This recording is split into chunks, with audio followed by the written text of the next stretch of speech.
This week this started with our discussions on peace and security in Africa,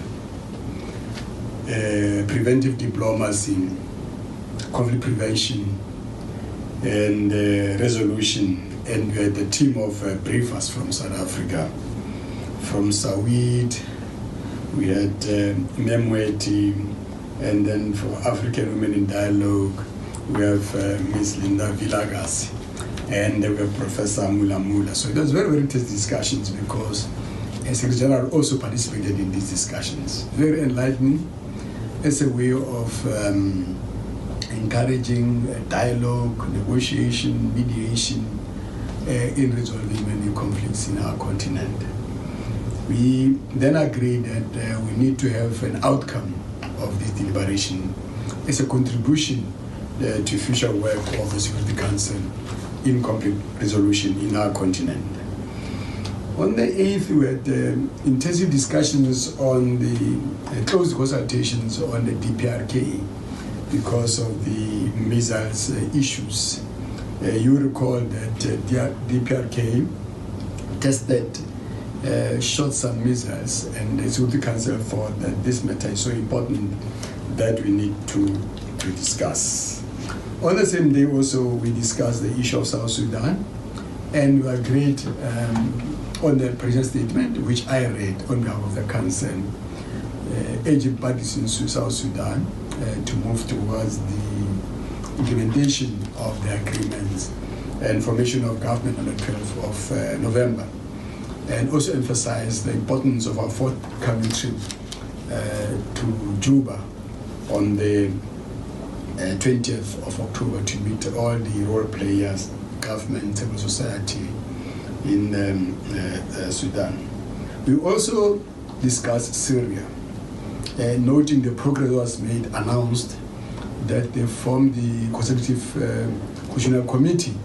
So on the same day, on the 18th, then I was asked by the Security Council to read out the president's statement recognizing this important political development in Syria.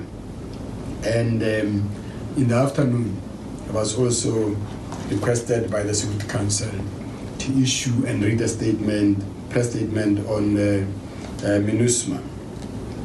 Yesterday, we had a quick consultation on the development in Cyprus because the Council was worried about the development between the Greek Cypriot and the Turkish Cypriot and the tension between these communities which has taken place in recent times. This is a long-standing crisis, 63 years old crisis, 50 years old crisis, so we're looking into this an issue. And today we had discussions in the morning on the situation in Colombia. We wanted the Foreign Minister of Colombia to come and talk to the Council and brief us, as well as the SRSG, Macios, Special President of the Secretary General in Colombia.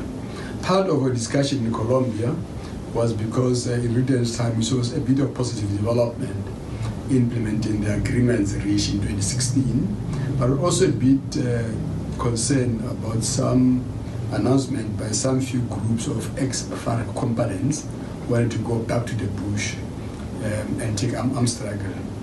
Again, the positive development where over 90% of the FARC former combatants are integrated in society, are getting skills, are getting access to land, and the country is preparing for the first ever local government elections in Colombia. So as a council, we thought we need to quickly meet and reflect on this and encourage Colombians to work together and make sure that the 24th of October elections are held, because then we're taking the government to the people at the local level, and that can also help to spread peace and reconciliation among Colombians. They have started already a process of peace and reconciliation.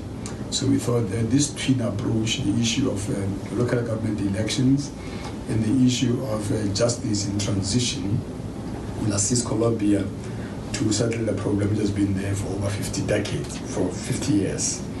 Now, we just came out of the meeting the Council just come to a meeting on consultation on Guinea-Bissau.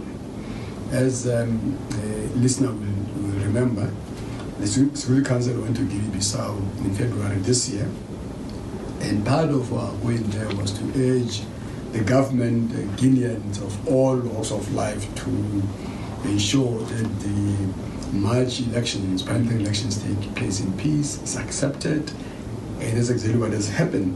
But also we're taking stock now of formation of government, in which we saw a very positive trend in Guinea-Bissau, because 8 of the 16 ministerial posts have been appointed, have given to women. So we thought that's a very positive development, given the role of women. But also because we, as a council, we're looking at a timetable for the November elections, or presidential elections in Guinea-Bissau, and we thought that we should meet and put efforts together and urge Guineans to work together to make sure that these elections are held on time, as agreed by all parties.